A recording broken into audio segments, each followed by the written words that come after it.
రంగాపురంలో పని అవ్వగానే అనసూయమ్మ అక్కడ నుండి హడావిడిగా బయలుదేరుతుంది.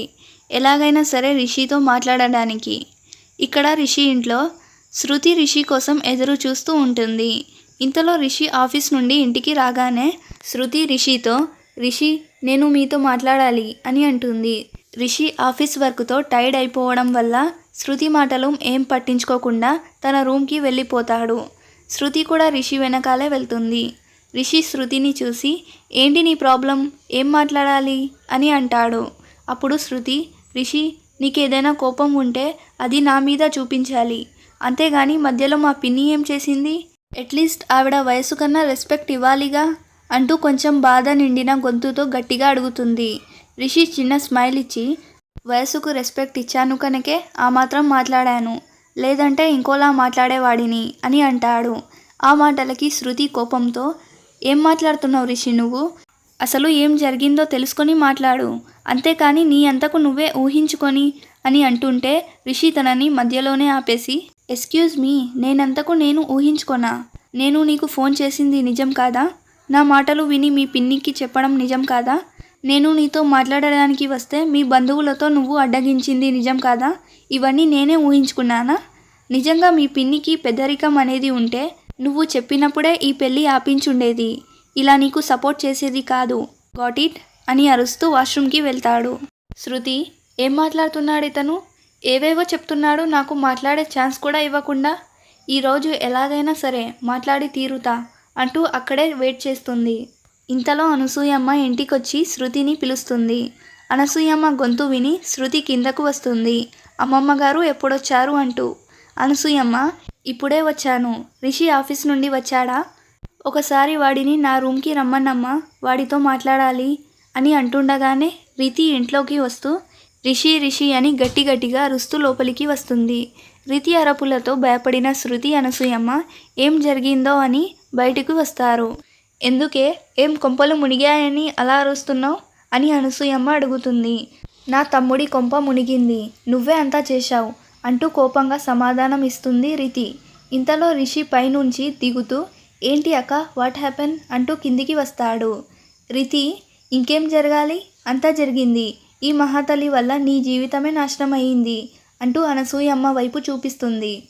అక్క రిలాక్స్, నిదానంగా చెప్పు, నాకేం అర్థం కాలేదు, గ్రానీ ఏం చేసింది అని రిషి అడుగుతాడు. అప్పుడు రితి, గ్రానీ ఏం చేసిందా, ఇదిగో చూడు అంటూ ఒక ఫైల్ ఇస్తుంది. రిషి ఆ ఫైల్ చూసి ఒక్కసారిగా షాక్ అయి, ఏంటి ఇందులో రిపోర్ట్స్ అన్నీ నార్మల్గా ఉన్నాయి అని అయోమయంగా అడుగుతాడు. అప్పుడు రితి, అదేగా నేను అంటుంది, బామ్మకు ఏ హార్ట్ అటాక్ రాలేదు, అంతా నాటకమే, మీ బావగారికి ఒంట్లో బాగాలేదంటే హాస్పిటల్ వెళ్ళా, అక్కడ మన డాక్టర్ గారి దగ్గర ఈ ఫైల్ చూశాను, బామ్మ పేరు ఉండడంతో ఓపెన్ చేసి చూస్తే అన్ని రిపోర్ట్స్ నార్మల్గా ఉన్నాయి, ఇవి చూపించి డాక్టర్ని గట్టిగా అడిగితే నిజాలు బయటకు వచ్చాయి అని చెప్తుంది. అనసూయమ్మకు ఈ విషయం తెలియగానే ఒక్కసారిగా చెమటలు పట్టేశాయి. ఎందుకు చేసావు బామ్మ ఇదంతా, వాడు ప్రేమించిన అమ్మాయిని కాదని ఈ మిడిల్ క్లాస్ అమ్మాయిని కట్టబెట్టడానికా, వాడి జీవితం నాశనం చేసేసావు, వాడి సంతోషాలను సుఖాలను నీకోసమే త్యాగం చేసేశాడు, ఛీ అని రితి కోపంగా అంది. ఇంతలో రిషి గ్రానీ దగ్గరకు వచ్చి, అక్క చెప్పింది నిజమేనా అని అడుగుతాడు. అనసూయమ్మ, నేను ఏది చేసినా ఇంటి పరువు కోసం నీకోసమే రా అని అంటుంటే రిషి, కాదు, నా కోసం కాదు, నాకు ఇష్టం లేదు ఈ అమ్మాయి అని శృతి వైపు చూపిస్తాడు. శృతి బాధతో తల దించుకుంటుంది. చిన్నప్పటి నుండి గోరుముద్దలు పెట్టి పెంచింది ఇందుకేనా, ఒకేసారి నా జీవితం నాశనం చేయడానికా, చాలు గ్రానీ చాలు, I just hate you so much అని అంటాడు. ఆ మాట వినగానే అనసూయమ్మ అక్కడికక్కడే కూలపడుతుంది. శృతి వెంటనే అమ్మమ్మ పడిపోయింది అంటూ అరుస్తుంది. రితి, ఇది కూడా ఇంకో నాటకమే, పదరా అంటూ రిషిని పిలుచుకొని పైకి వెళ్తుంది.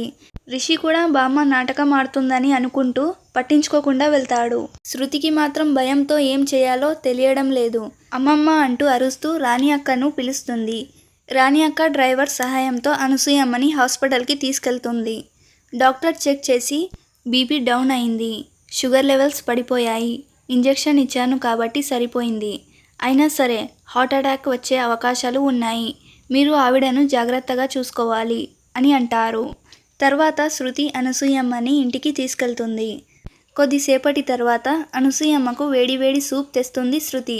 అప్పుడే మెలకువ వచ్చిన అనసూయమ్మ శృతిని చూడగానే కళ్ళల్లో నీళ్లు వస్తాయి.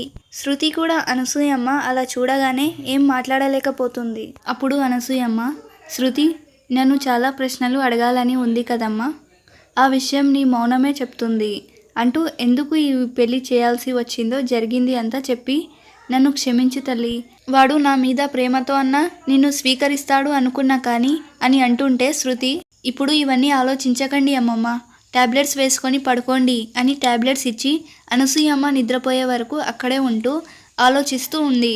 ఏంటి ఇది, రిషి ఇంకొకరిని ప్రేమిస్తున్నాడా? అందుకేనా నన్ను ఇంతగా అసహించుకుంటున్నాడు? అయినా ఏంటి ఈ మనుషులు?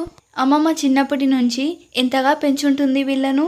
ఇప్పుడు తనకు ప్రాణం మీదకు వస్తే అస్సలు పట్టించుకోరే. ఇదంతా నన్ను పెళ్లి చేసుకోవడం వల్లేగా. దీనికి నేనే పరిష్కారం చూడాలి అంటూ రిషి రూమ్కి వెళ్తుంది. రిషి రూమ్లో, రితి, ఇప్పటికీ ఏమీ మించిపోలేదు.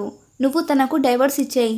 నాకు తెలిసిన లాయర్ ఉన్నారు, ఆయన తొందరగా ఇప్పిస్తారు అంటూ రిషికి అతని అడ్రస్ ఇస్తుంది.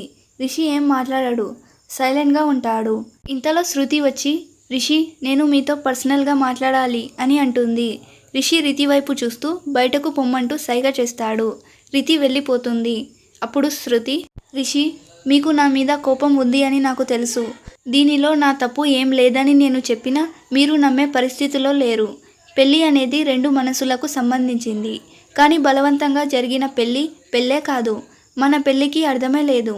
మనం డైవర్స్ తీసుకుందాం రిషి అని శృతి అనేసరికి ఒక్కసారిగా రిషి షాక్ అయి శృతి వైపు చూస్తాడు.